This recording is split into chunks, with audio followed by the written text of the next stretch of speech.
This is Pete Buttigieg, the former mayor of South Bend, Indiana, and former Democratic presidential candidate. Back in early 2020, leading up to the Iowa caucuses, Mayor Pete's polling average was in the top 3, along with Bernie Sanders and Elizabeth Warren.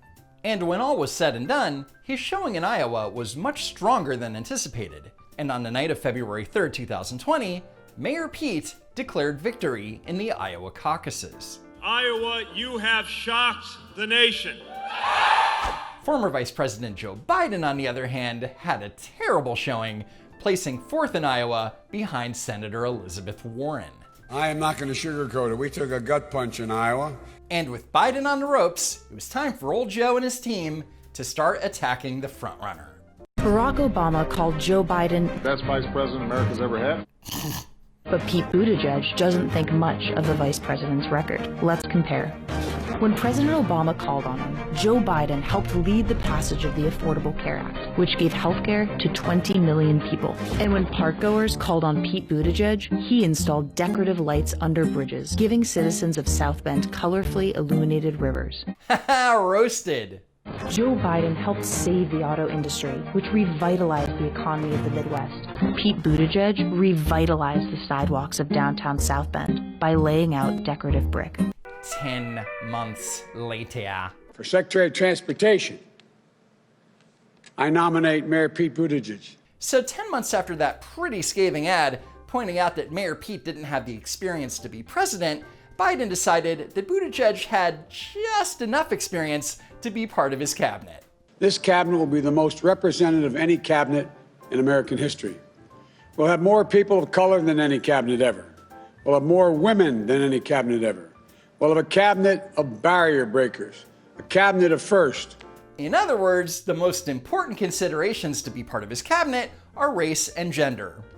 As it should be. The first ever black Secretary of Defense, the first ever Latino head of the DHS, and the first ever Latino head of HHS, the first woman and Asian American to lead the United States Trade Representative, the first ever woman as Treasury Secretary, the first black woman to chair the President's Council on Economic Advisors. So when it comes to Mayor Pete, sure, he has the disadvantage of being a white man, but when it comes to diversity, he's got a boot-at edge. Our cabinet doesn't just have one first, or just 2 of these first, but 8 precedent-busting appointments. And today, a 9th, the first ever openly gay nominee to lead the cabinet department, and one of the youngest cabinet members ever. Okay, clearly diversity is important to Joe Biden, so why would he nominate a man who was supposedly against it?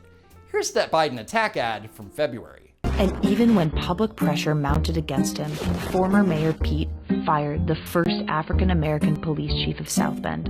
And then he forced out the African-American fire chief, too. So to summarize, Joe Biden suggested back in February that Pete is somehow racist in his staffing positions, and then goes and hires him to head up a department with over 58,000 employees. Now you might be thinking, that's not a great look, but that's okay, because it was all political. In fact, Joe Biden scrubbed the attack ad from his Twitter, YouTube, and Facebook accounts. It's like the ad never existed. Oh wait, the internet never forgets. Sorry, Joe. Okay, so outside of Joe's mission to promote diversity, what makes Mayor Pete Buttigieg the right man to be the transportation secretary? I've also had a personal love of transportation ever since childhood. What? More than once as a college student, I would convince a friend to travel nearly 1,000 miles back to Indiana with me on Amtrak.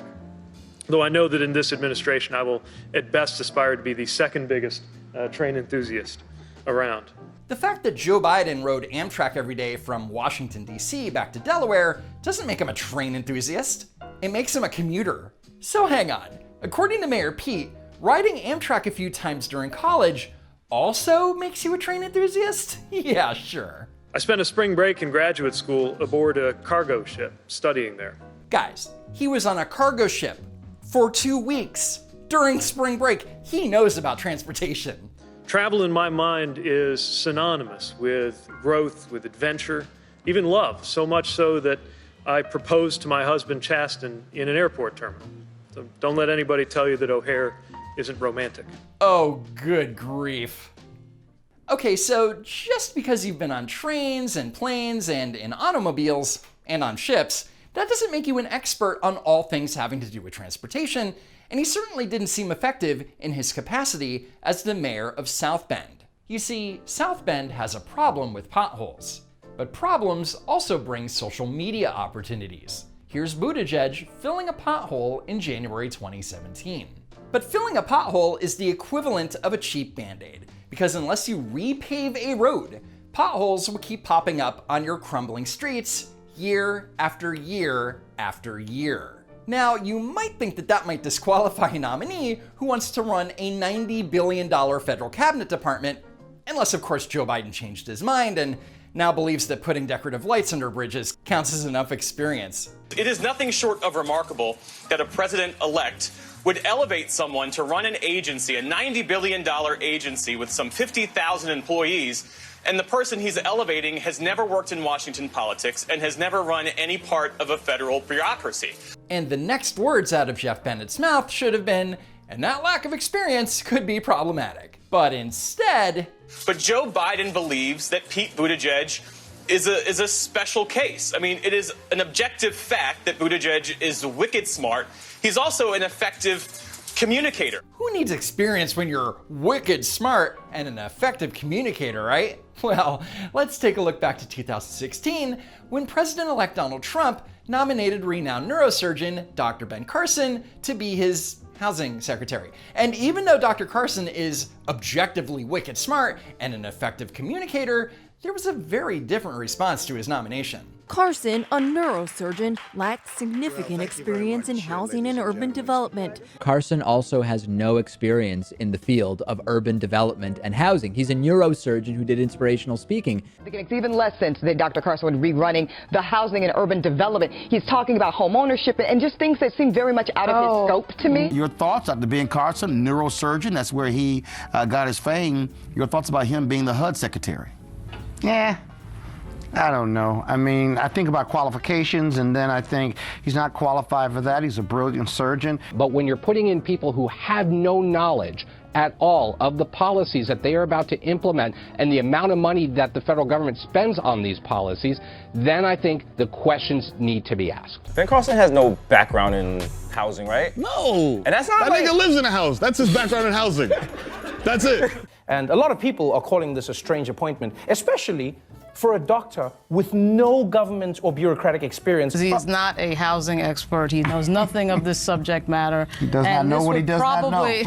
This indicates, of course, that Donald Trump doesn't care about this subject matter because you put somebody who has no background in it whatsoever. And that criticism was fair and completely justified, so shouldn't Pete Buttigieg be held to the same standard? I mean, how is Joe Biden supposed to build back better with a guy that can't even repave roads? Oh wait, I forgot how historic this is. So Pete Buttigieg, if confirmed, would also be the first openly gay member of Mr. Biden's cabinet. Also the first openly gay cabinet secretary in American history. Buttigieg would be the first openly gay cabinet secretary in U.S. history. And the first openly gay cabinet secretary. You see? All you have to do is wave a bright, shiny object in front of the media, and they won't question a damn thing. Anyway, that's it for now. Thanks for watching, sharing, and slamming that like button. And while you're at it, subscribe to the channel. And if you're one already, be sure that you're still subscribed. Check me out on Twitter and Parler at Don't Walk Run. Thanks again for tuning in. I hope to see you next time.